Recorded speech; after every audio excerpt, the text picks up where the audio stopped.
Well, Chinese President Xi Jinping spent his second day in Korea, underscoring his country's commitment towards ties with Seoul in meetings with South Korean lawmakers. And later this afternoon, Presidents Park and Xi plan to make their case to businessmen from both countries at an investors' forum. Well, let's find out what more is on the Chinese leader's itinerary for the remainder of his state visit here. Our presidential office correspondent Choi You-sun is live on the line. You-sun.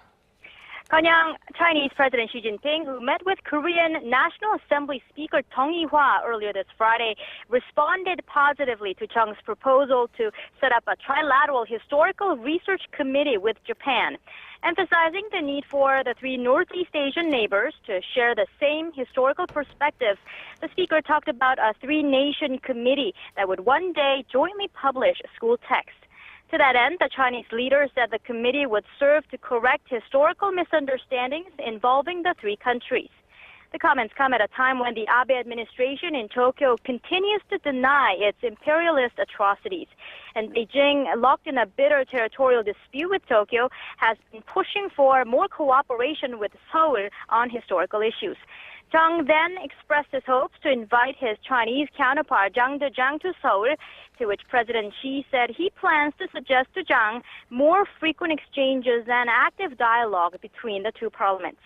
The big event today will be the two countries' Economic and Trade Cooperation Forum, where both leaders will address some 500 Korean and Chinese officials and businessmen. President Park will stress the need to diversify bilateral cooperation from its current focus on the manufacturing sector. She will also propose Seoul and Beijing work together toward realizing her Eurasia initiative of linking energy and logistics infrastructure across the continent. And before the forum, President Park hosted China's first couple for a luncheon to further showcase the amicable relationship between Seoul and Beijing.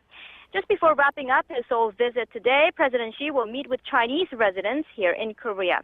I'm Choi You-sun reporting on President Xi's state visit to Seoul, and I'll be back with an update in our next newscast.